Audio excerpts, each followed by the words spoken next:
Sa gitna ng aming Noche Buena, biglang nagdeklara ang aking manugang, ang biyenan ko ay isang matandang walang pera at hindi karapat-dapat sa pagdiriwang na ito. Lahat ay nagtawanan, akala nila ay nagbibiro lang siya. Pero tumayo ako at ipinakita ang dokumento para sa mamanahin sana niya mula sa pamilya Natler, na hinding-hindi na mapupunta sa kanya. Namutla ang kanyang mukha at ang mga bisita ay natigilan sa gulat. Ang pagtataksil na ito ay hindi mananatiling walang parusa. Ang mga kahihinatnan ay magiging mapanira. Bago tayo magpatuloy, mag-subscribe muna sa channel at isulat sa comments kung anong oras na sa inyong lugar ngayon. Bago tayo magpatuloy, mag-subscribe muna sa channel at isulat sa comments kung anong oras na sa inyong lugar ngayon. Ang baso ng champag sa kamay ni Rico ay kumikinang sa ilalim ng chandelier habang tumatayo siya sa aking hapagkainan. At alam ko, tulad ng pakiramdam bago ang isang malakas na bagyo, na may masamang mangyayari. Isang toast, anunsyo ng aking manugang, ang kanyang boses ay puno ng kayabangan na naperpekto niya sa loob ng 8 taong pagsasama nila ng aking anak. Ang 14 na bisita sa paligid ng aking mesa ay lumingon sa kanya, ang mga mukha ay masaya dahil sa holiday at mamahaling alak. Gumastos ako ng mahigit 60,000 para sa hapunang ito sa bisperas ng Pasko, prime rib, imported na champagne, at mga hand-carved na dekorasyon na inabot ako ng 3 araw para ayusin sa aking bahay sa #1,847 avocado eri, Valverde. Lumapad ang ngiti ni Rico, ang uri ng ngiti na parang pating na nagpapanggap na mabait. Gusto kong pasalamatan ang aking biyenan, si Mang Danilo, sa pagpapatuloy sa amin sa magandang bahay na ito. Iminuwestra niya ang aking sala ng may labis na pagpapanggap. Maraming bisita ang tumango ng may pagsang-ayon. Bagaman dapat kong linawin ang isang bagay para sa mga hindi nakakaalam ng buong kwento. Humigpit ang hawak ko sa aking baso. Sa kabilang dako ng mesa, ang aking anak na si Maricel ay nakatitig sa kanyang plato na parang nandoon ang lahat ng sikreto ng mundo. Ang biyenan ko rito ay matatawag ninyong isang matandang butas ang bulsa na hindi karapat-dapat sa ganitong selebrasyon. Ang boses ni Rico ay puno ng mapang-uyam na pakikiramay. Mabuti na lang at napakabait namin para payagan siyang manatili sa bahay na ito na halos amin na rin sa puntong ito. Ang tawanan ay nagsimula agad, malakas at nakakabingi. Pinagmasdan ko ang kanilang mga mukha. Ang mga kasama ni Rico sa car dealership, ang kanyang mga kalaro sa poker, ang mga kaibigan ni Maricel sa country club, tuwang-tuwa sila. Ang isang babae ay nagpunas pa ng luha sa katatawa. Rico, mahina kong sabi, pero nalunod ang boses ko sa ingay. Sa totoo lang, Danilo, pagpapatuloy ni Rico, sumasakay sa atensyon ng lahat. Dapat kang magpasalamat sa amin dahil tinitiis ka namin. Ano bang gagawin mo kung wala kami? Nakaupo ka lang sa garahe mo at naglalaro ng mga lumang piyesa ng kotse. Higit pang tawanan. May isang kumalansing pa ng baso bilang pagsang-ayon. Tiningnan ko si Maricel, tinitigan ko siya ng maigi. Ang anak ko, ang batang dati ay kumakandong sa akin sa auto shop. Amoy langis ng makina at laging nagtatanong kung paano gumagana ang mga makina. Ang babaeng ngayon ay may suot na 17,000 na kwintas. Hindi ko matanda ang binilhan ko siya nito at hindi niya magawang tumingin sa aking mga mata. Hindi siya nagsalita, uminom lang siya ng alak at tumingin sa malayo. Doon ay may kung anong lumamig sa loob ko. Hindi galit na malamig kundi kalkuladong lamig. Ang uri ng lamig na nagmumula sa 45 taon ng pagpapatakbo ng negosyo, ng pag-alam na may mga taong ngingiti sa iyo habang ninanakawan ka. Binuo ko ang Danilo Auto Care mula sa isang maliit na garahe hanggang sa magkaroon ng 5 branch sa buong Metro Manila. Ibenta ko ito noong 2021 sa halagang 100 milyon. Hindi masama para sa isang batang nagsimula sa pagpapalit ng langis sa tapat ng bahay ng kanyang tatay. Akala ko ang perang iyon ang magpapatatag sa kinabukasan ng aking anak. Akala ko ay maiiwan ko siyang komportable. Sa halip, mukhang naging katatawanan lang pala ako. Alam niyo ba ang pinakamaganda rito? Tuloy-tuloy si Rico, kinukuha ang loob ng mga bisita. Akala ni Danilo ay napakabait niya dahil pinatitiran niya kami rito, na parang gumagawa siya ng malaking pabor sa amin. Samantala, tama na. Tumayo ako. Kumalagkad ang aking upuan sa sahig, na pumutol sa tawanan na parang talim. Tumahimik ang silid. Hindi payapang katahimikan, kundi hindi komportableng katahimikan. Oh, sige na, Danilo. Hindi ka naman mabiro, sabi ni Rico habang pilit na nakangiti. Nararamdaman ko ang tingin ng lahat, ang bigat ng kanilang paghatol, ang kanilang awa, ang kanilang pangungutya. Ako ay 67 taong gulang na. Nagbaon na ako ng negosyo, ng pagsasama, at ng isang buhay na maingat na pinlano. At ito ang nakuha ko. Pangungutya sa sarili kong bahay mula sa isang lalaking walang naipatayo sa buhay kundi koleksyon ng mga dahilan. Ipagpaumanhin nyo, sabi ko habang maingat na inilalapag ang baso. Kailangan ko lang ng hangin. Naglakad ako sa kusina, nadaanan ko ang mga pagkain in-order ko pa mula sa isang sikat na catering sa Bonifacio Global City, nadaanan ko ang custom cake na nagkakahalaga ng 1,000,000. Naririnig ko pa si Rico sa likuran ko, mas mahina na ang boses, malamang ay sinasabi sa kanyang audience na masyado akong sensitibo, na hindi ko kaya ang katotohanan. Sumara ang pinto ng garahe. Ito ang aking santuwaryo, ang lugar kung saan ginugol ko ang huling 3 taon sa pag-restore ng 1,957 Chevrolet Bel Air. Ang kotse ay nandoon, kalahating buo, kumikinang ang chrome sa ilalim ng ilaw, pasensyoso, naghihintay. Sumandal ako sa aking workbench. Ang tunog ng tawanan ay abot pa rin pero malabo na. Nagtatrabaho ka sa buong buhay mo para makabuo ng isang bagay. Nagsasakripisyo ka. Nagpaplano ka. Akala mo ay tinitiyak mo ang kinabukasan para sa mga taong mahal mo. At pagkatapos, isang araw ay matatanto mo na hindi sila nagpaplano para sa kinabukasan kasama ka. Nagpaplano sila para sa kinabukasan pagkatapos mo. Inilabas ko ang aking phone, binuksan ang aking banking app, 47 milyon sa liquid assets, 2,200,000 sa home equity, investment accounts, bonds. Ang uri ng portfolio na inabot ng dekada para mabuo at isang henerasyon lang para wasakin. Akala ni Rico ay wala akong pera. Akala niya ay kahabag-habag ako. Akala niya ay bahay niya ito. Tiningnan ko ang aking Chevrolet, kalahating ayos, kalahating sira, parang ako lang yata. Ang pagkakaiba ay alam ko kung paano ayusin ang mga kotse, alam ko kung anong piyesa ang dapat palitan, kung anong sistema ang kailangang i-overhaul, kung anong parte ang hindi na maisasab. Ang mga tao ay hindi rin naman nalalayo sa mga makina. Kapag nahanap mo ang tamang pressure sa tamang lugar, kaya mong patakbuhin o patigilin ang kahit na ano. Nagpatuloy ang tawanan sa loob. Nanatili ako sa garahe, nag-isip, nagpaplano. Ang 45 taon ng karanasan sa negosyo ay hindi nawawala dahil lang nag-retire ka na. Hindi mo malilimutan kung paano bumasa ng tao, kung paano manguna sa mga galaw, kung paano protektahan ang sayo. Pagbalik ko sa bahay na yon, alam ko na ang eksaktong gagawin ko, at walang kaalam-alam si Rico Stewart sa kung anong paparating. Nanatili ako sa garahe ng 10 pang minuto para mahimasmasan. Ang ingay ng party ay tuloy pa rin sa loob. Ang sarili kong tahanan ay naging lugar ng aking kahihiyan. Nagbalik-tanaw ako kung kailan nagsimulang magbago ang lahat. 3 taon na ang nakakaraan, dumating si Maricel at Rico sa pintuan ko na may dalang mga pilit na ngiti. Tay, kailangan nating pag-usapan ang kalagayan mo rito, sabi niya. Napakalaki ng bahay na ito para mag-isa ka lang.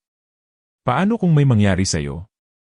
Nagtimpla ako ng kape, nakinig habang ipinapaliwanag ni Rico kung paano sila lilipat dito para samahan ako. Pansamantala lang, paniniguro ni Maricel hanggang sa maging okay ka na uli.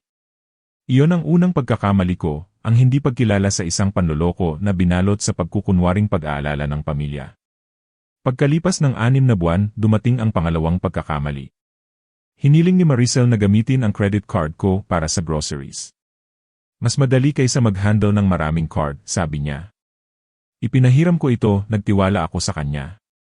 Naglakad ako sa aking filing cabinet, kinuha ang folder na sinusuri ko. 460,000 sa loob ng 3 buwan. Mamahaling restaurant, online shopping, isang bakasyon sa Boracay. Siguradong hindi ako kasama doon. Iba ang kwento ng mga billing statements kaysa sa kwentong sinasabi ni Maricel sa akin.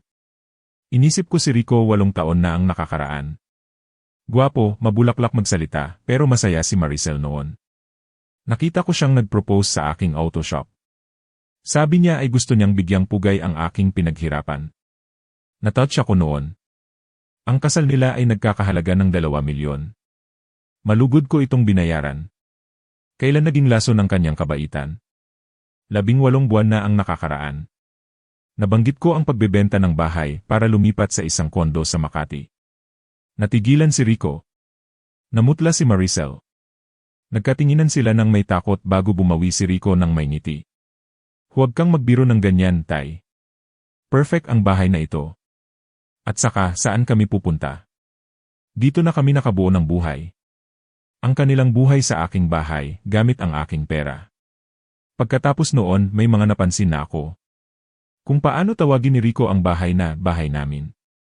Kung paano niya inokupa ang master closet, itinulak ang mga damit ko sa guest room. Kung paano sila gumagawa ng desisyon, pagpipintura, pagpapalit ng furniture nang hindi nagtatanong na parang sa kanila na ito. Bumukas ang pinto ng garahe.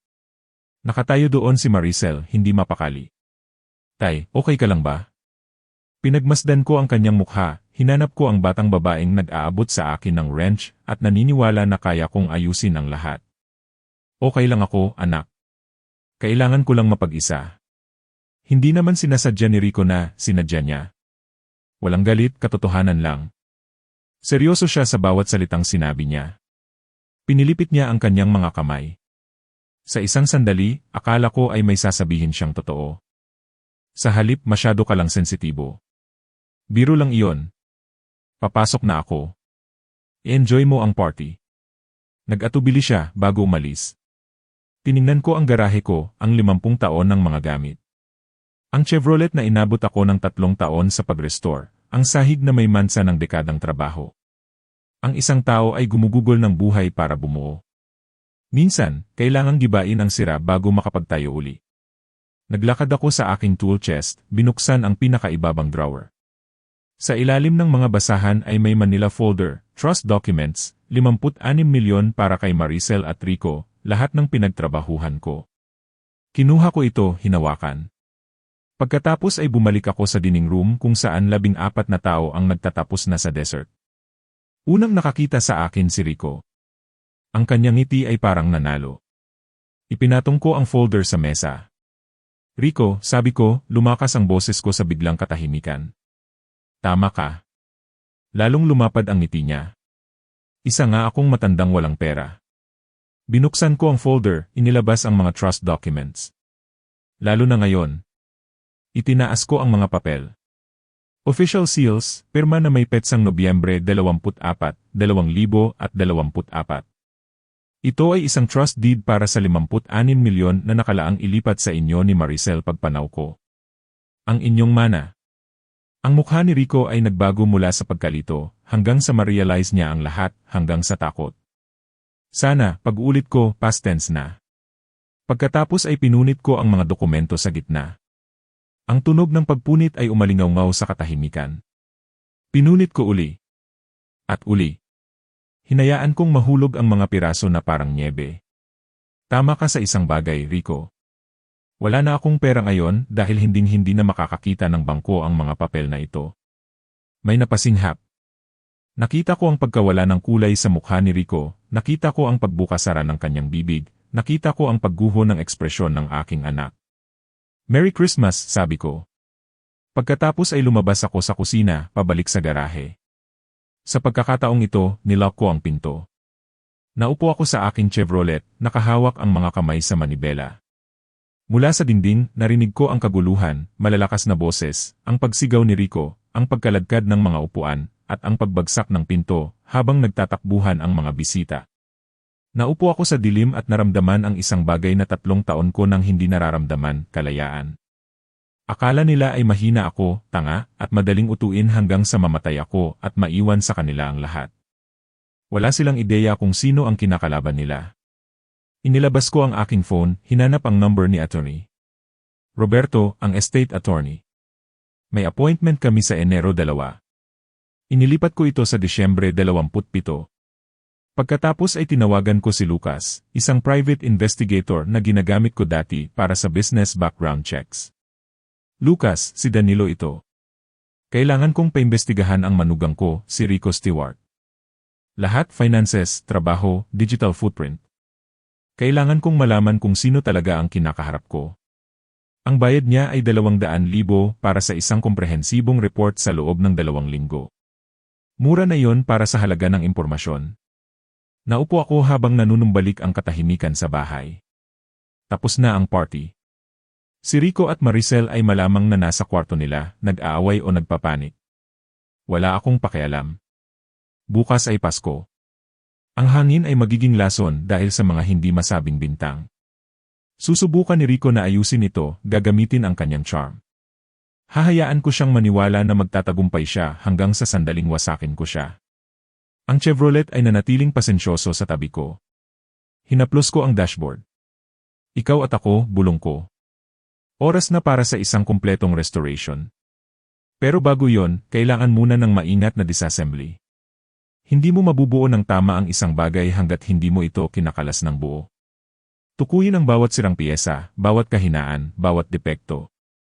Alam ko kung paano magbaklas ng mga bagay, at ituturo ko kay Rico Stewart kung gaano kahusay magdismantle ng buhay ang isang maingat na tao. Humuhuni ang shoplight, naghihintay ang mga gamit ko. Oras na para magtrabaho. Ang umaga ng Pasko ay dumating nang may nakabibinging katahimikan. Nagtimpla ako ng kape, naririnig ang bulungan ng pag-aaway sa itaas. Ang boses ni Maricel ay puno ng takot, kay Rico naman ay galit. Dinala ko ang kape ko sa garahe. Hayaan silang magdusa. Ang Chevrolet ay mukhang iba ngayong umaga. O baka iba lang ang tingin ko. Sa ilalim ng pintura, ang kotse na ito ay isang kinakalawang na basura noon. Ngayon, kalahati na itong maganda. Pasensya. Iyan ang kailangan sa restoration. Baklasin ang lahat. Ayusin ang sira. Palitan ang hindi na maisasav. Narinig ko ang yabag sa hagdan. Bumukas ang pinto ng garahe. Mukhang tumanda si Rico ng 10 taon magdamag. Si Maricel ay nakasunod sa likod niya, namumula ang mga mata. Umiyak ang anak ko. May bahagi sa akin na gustong aluin siya. Pero ang bago at malamig na bahagi ng puso ko ay napansing nakatayo siya sa likod ng kanyang asawa, pinili pa rin siya. Danilo. Maingat ang boses ni Rico. Ang salesman na sumusubok isalba ang isang masamang deal. Pwede ba tayong mag-usap? Nag-uusap na tayo ngayon. Tungkol kagabi, lasing lang ako. Niloloko lang ako ng mga kasama ko. Hindi ko sinasadya yon. Uminom ako ng kape, pinanood siya, walang sinabi. Ang katahimikan ay nagpakaba sa kanya. Sige na, Danilo. Biro lang iyon. Alam mong nirerespeto kita, di ba, Maricel? Tumango ang anak ko. Tay, please. Pwede bang kalimutan na lang natin yon? Magsimula uli tayo. Tiningnan ko siya. Kailan pa siya natutong magsinungaling ng ganito? Nakafile na ang mga trust documents, sabi ni Rico. Hindi mo pwedeng basta, mga kopya lang iyon para sa records nyo. Ang mga orihinal ay nasa abogado ko. Tinawagan ko siya kaninang umaga at inutusang i-void ang lahat. Isang pagsisinungaling. Sarado ang opisina ni Atty. Roberto hanggang sa ika-27. Pero hindi iyon alam ni Rico. Hindi mo pwedeng gawin yon. Sa totoo lang, dito sa Pilipinas, pwede kong gawin ang kahit anong gusto ko sa ari-arian ko. Nanlaki ang mga mata ni Maricel. Akala siguro nila ay kalahati na sa kanila ang pera ko. Pamilya tayo, sabi niya. Nagpapatawad ang pamilya. Tama ka. Dapat din ay may respeto, suporta, at katapatan ng pamilya. Tumingin ako sa kanya. Kailan ka huling naging tapat sa akin? Napayo ko siya. Ang credit card na ginagamit mo para sa groceries. Ang nakakatawa sa mga statements, detalyado sila. Bill sa restaurant, online shopping, isang weekend sa Boracay noong Oktubre. Natigilan si Rico. Hindi ko matanda ang pinayagan ko ang isang bakasyon o ang 45,000 sa mga poker tables. Tahimik ang garahe. Napapansin ko ang lahat, mahina kong sabi. Dati pa. Pinili ko lang na huwag pansinin. May pagkakaiba yon. Umiyak si Maricel. Totoong luha. Siguro. Babayaran ka namin, sabi ni Rico habang nakatiimbagang. Bawat sentimo. Siyempre. Sigurado akong marami kayong ipon. Ang mukha niya ang nagsabi sa akin na wala silang ipon. May appointment ako sa abogado ko sa ika-27. Hanggang doon, sa tingin ko kailangan muna natin ng distansya. Nilagpasan ko sila papasok sa bahay. Sa likod ko, narinig ko ang paghikbi ni Maricel. Bumagsak ang pinto ng garahe. Pumunta ako sa aking study at binuksan ang laptop. Oras na para tingnan ang mga numero. Pagkalipas ng 3 oras, may listahan na ako. Ang kabuuan ay 470,000 sa loob ng 3 buwan. Mas malalim pa ang nahanap ko. Naging maingat sila noong una, maliliit na charge, pero naging matapang sila kalaunan. Ang Boracay trip pa lang ay 135,000 na. 4 na gabi sa resort, fishing excursions, spa treatments, lahat gamit ang card ko habang nakatira sila ng libre sa bahay ko. Hindi ito misunderstanding. Ito ay pagnanakaw. Planado at matagal na pagnanakaw. Nag-vibrate ang phone ko. Maricel, Tay, please mag-usap tayo. Dinalit ko. Rico, nagkakamali ka sa ginagawa mo. Binublock ko ang number niya. 2 araw bago ang appointment kay Atty. Roberto. 2 araw para tipunin ang lahat. Binuksan ko ang browser, Lucas Turner, dating police, specialist sa financial crimes. Ginamit ko na siya noon. Lucas. Si Danilo ito. Kailangan ko ng full financial workup sa manugang ko. Domestic situation. Copy. Timeline. 2 linggo. Kahit magkano ang bayad. Gusto ko ng komprehensibong report. Standard yon in Danilo. Preliminary findings sa 1 linggo. Full report sa 2. Natapos ang tawag. Ipinadala ko ang social security number ni Rico, date of birth, at ang trabaho niya sa Toyota dealership. Ang mga piyesa ay gumagalaw na. Sa negosyo, ang pinakamagandang higanti ay hindi pa dalos-dalos. Ito ay metodikal. Tukuyin ang problema. Mangolekta ng data. Bumuo ng stratehiya. I-execute ng may presisyon. Akala ni Rico ay isang matandang mahina ang kinakaharap niya. Wala siyang ideya na pumasok siya sa isang bitag na 45 taon nang inihahanda. Dumating ang Disyembre 27. Nagmaneho ako papunta sa opisina ni Atty. Roberto sa Makati, sa isang mataas na gusali sa Ayala Avenue, ang uri ng lugar na naniningil ng 25,000 kada oras. Lumabas si Roberto, nasa early 50s, matalas ang mata. Danilo, balita ko ay naging matindi ang Pasko mo. Naupo kami. Unang tanong, seryoso ka ba sa pag-disinherit sa anak mo? Seryoso. Kahit hiwalayan pa niya si Rico. Nag-isip ako. Pwede bang lagyan ng mga kondisyon ang dokumento? Naman. Wala siyang makukuha habang kasal kay Rico, pero pwedeng maging eligible kung mag-divorce sila at ma-meet ang ilang kriteria. Anong kriteria? Trabaho, financial responsibility, time-based vesting, kahit ano. Tama iyon. 100 pabalik kung sakaling magbago siya. At ang bahay. Sa'yo ito. Pwede mong gawin ang gusto mo. Pwede ko ba silang paalisin? Nag-alinlangan si Roberto. Naka-establish na sila ng residency. Kailangan ng tamang proseso. Serve notice. Mag-file sa korte. 30 hanggang 60 days minimum. Sige, makapaghihintay ako. Ang mga credit card charges, sabi ko, unauthorized use para sa personal luxuries. May explicit permission ba? Wala. Sabi ko ay para sa household expenses. Ang banta ng credit card fraud ay mas malakas kaysa sa aktwal na pagsasampa ng kaso, bulong ni Roberto. Gagawa ang tao ng kahit ano para hindi magkaroon ng record. Gusto ko ng bagong trust, bagong beneficiaries, at protektado ang bahay. I-recommend ko ang isang living trust. Ikaw ang may kontrol. Mahirap itong i-contest. Gawin mo na. Magkano? 270,000 para sa lahat ng legal work. 1 oras kaming nag-usap sa detalye. Pagkatapos, tiningnan ako ni Roberto ng may respeto. Karamihan ng tao ay hindi kayang tiisin ang sariling anak.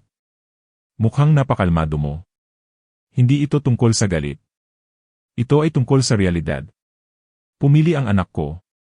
Pinili niya ang isang manipulative na asawa kaysa sa tatay niya. Pinili niya ang pagsisinungaling. Paano kung magbago siya? Haharapin natin yon kapag nangyari na. Hanggang doon, protektahan ko ang pinaghirapan ko. Umalis ako sa opisina. Tumunog ang phone ko habang pauwi, unknown number. Enr Danilo. Lucas ito. Preliminary findings. Pwede ka bang mag-usap? Huminto ako sa tabi ng kalsada. CJ. Ang manugang mo ay may 1,500,000 na utang sa 4 na credit card. Car loan para sa 2,023 Lexus, balance ay 300,000. Ang monthly debt niya ay 65,000. Ang sweldo ni Rico ay nasa 350,000 lang. Pagkatapos ng tax at utang, kulang na kulang sila buwan-buwan.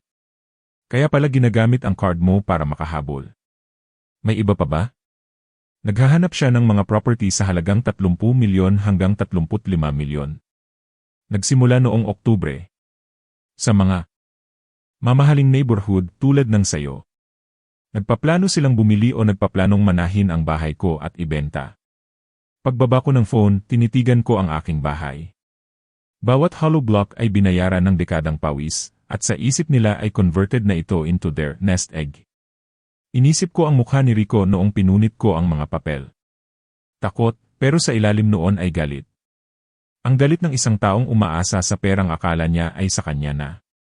Doon ko naintindihan. Hindi lang sila naghihintay na mamatay ako ng natural. Aktibo silang nagpaplano para dito, nababudget sa paligid nito. Nagtatrabaho ako hanggang hating gabi. Inaral ko ang eviction procedures, living trust structures, at property law. Akala ni Rico at Maricel ay hinihintay lang nila akong mawala.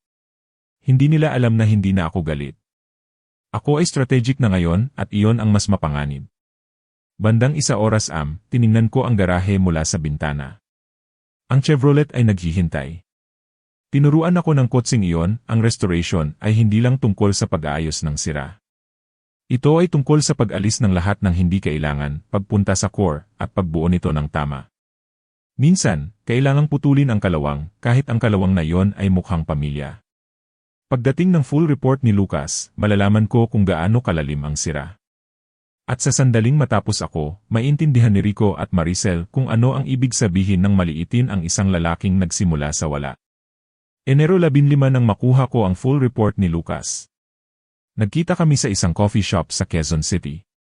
Inabot niya ang isang Manila envelope. Nandyan lahat, sabi niya. At Danilo, mas malala ito kaysa sa inaasahan. Binuksan ko ito sa truck ko.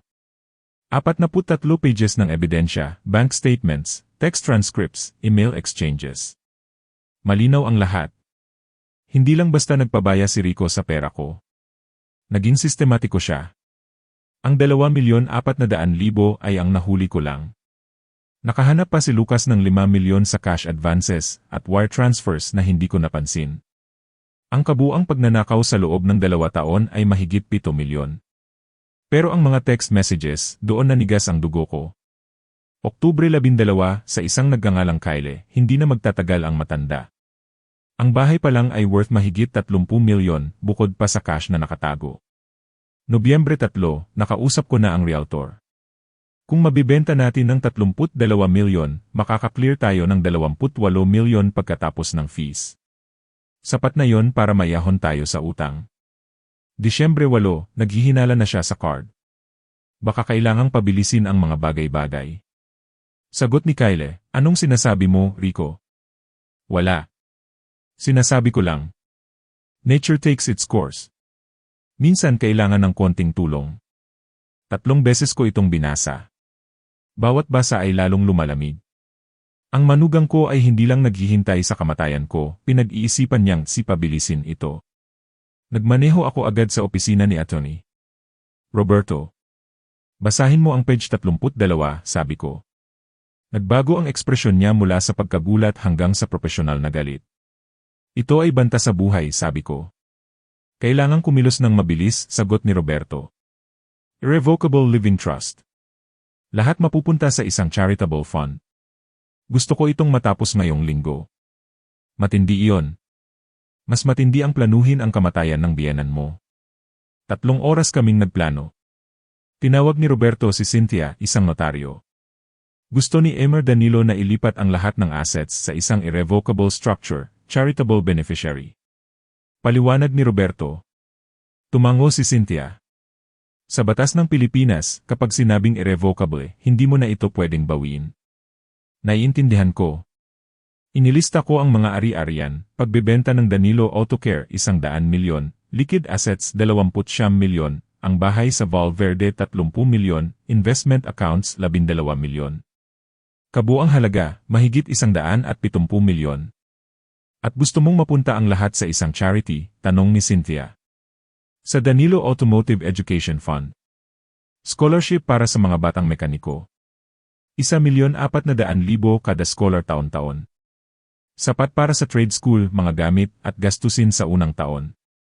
Nabilang ni Roberto na kaya nitong pondohan ang 15 scholars kada taon habang buhay.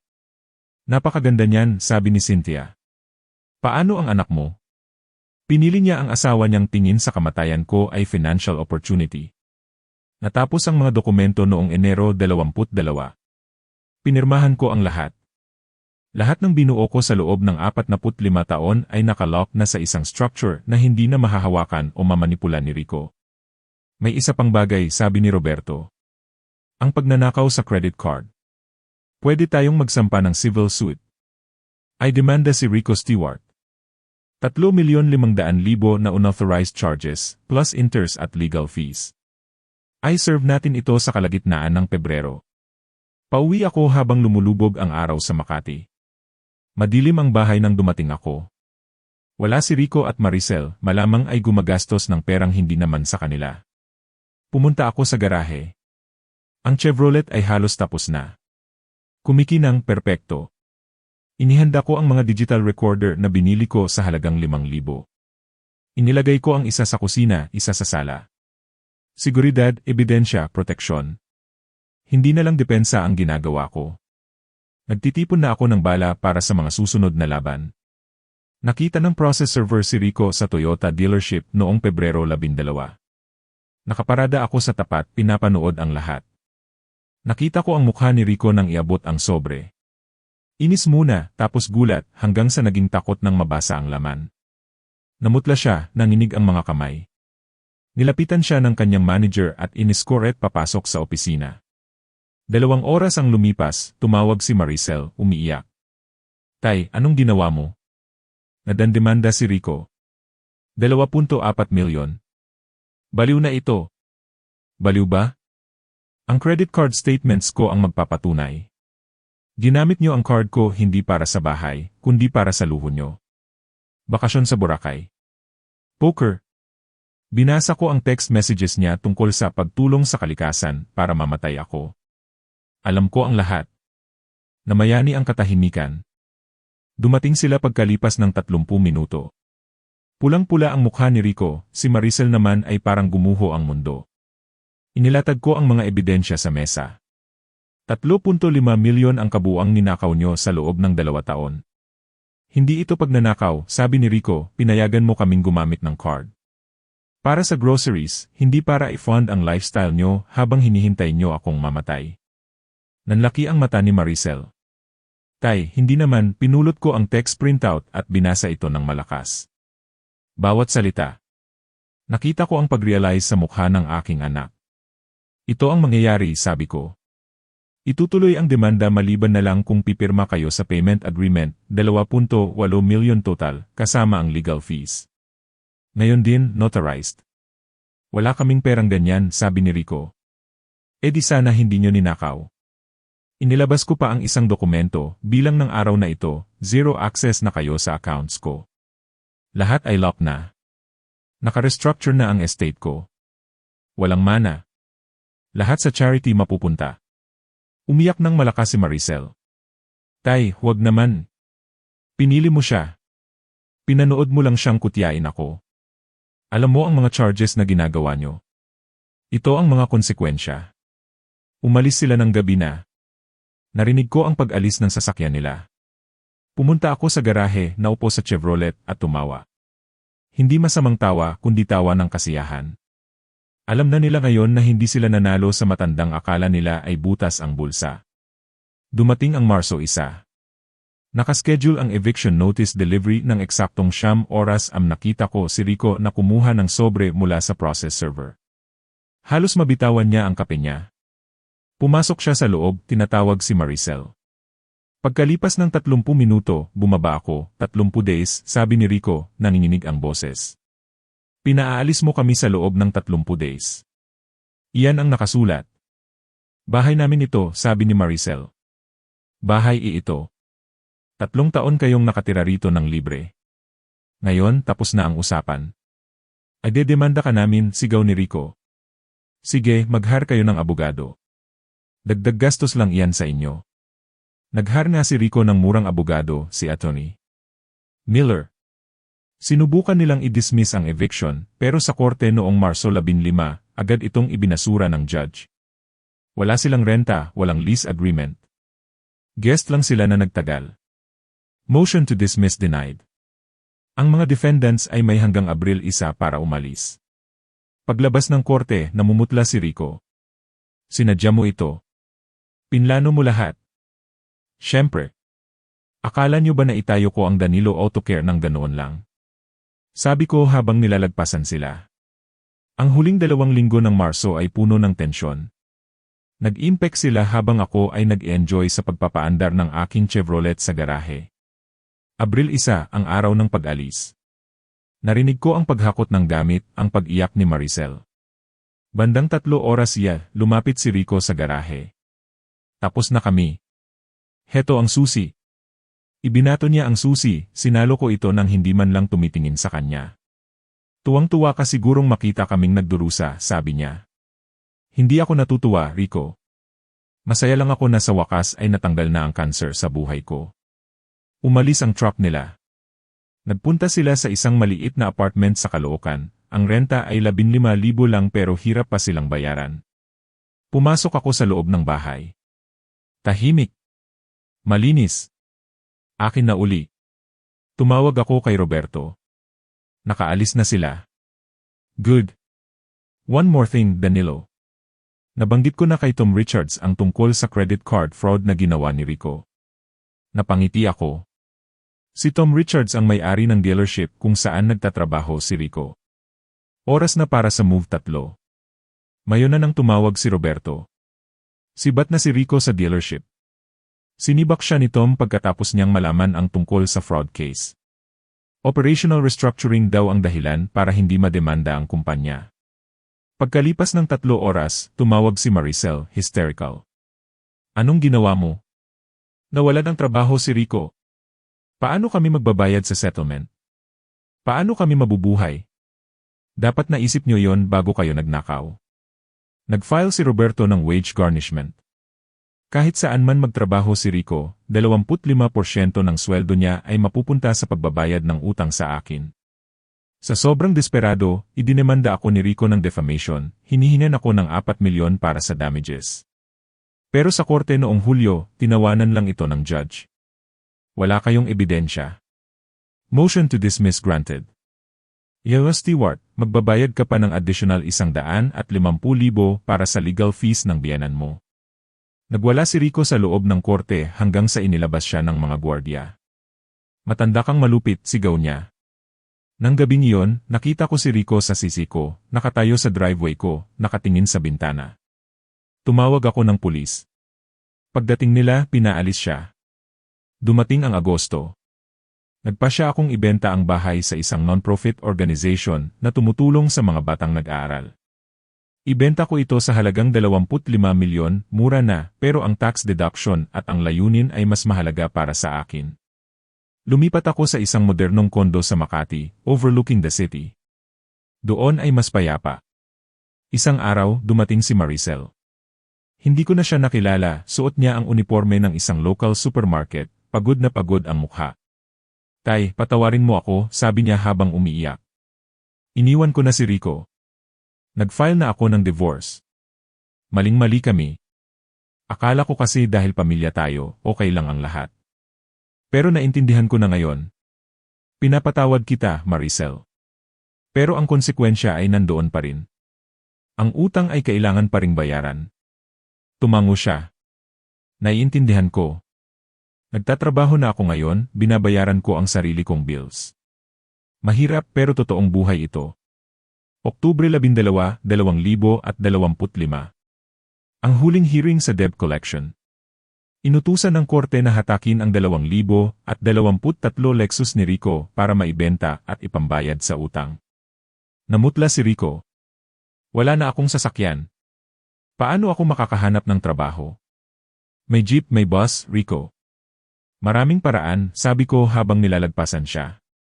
Mamamatay kang mag-isa, Danilo, sigaw niya. Maling-mali ka, Rico. Ang legacy ko ay ang 15 scholars na matutulungan ko bawat taon. Mas pamilya pa sila kaysa sayo. Nagmaneho ako palayo gamit ang aking Chevrolet. Naramdaman ko ang kalayaan. Nakatanggap ako ng text mula kay Cynthia, first scholar awarded today.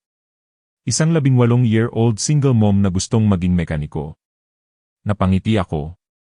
Ang hustisya ay hindi lang tungkol sa paghihiganti, ito ay tungkol sa pagbuo ng bago at mas mabuting kinabukasan. Kung nagustuhan niyo ang kwentong ito, paki-like ang video, mag-subscribe sa channel, at ibahagi ang inyong mga saloobin sa comments.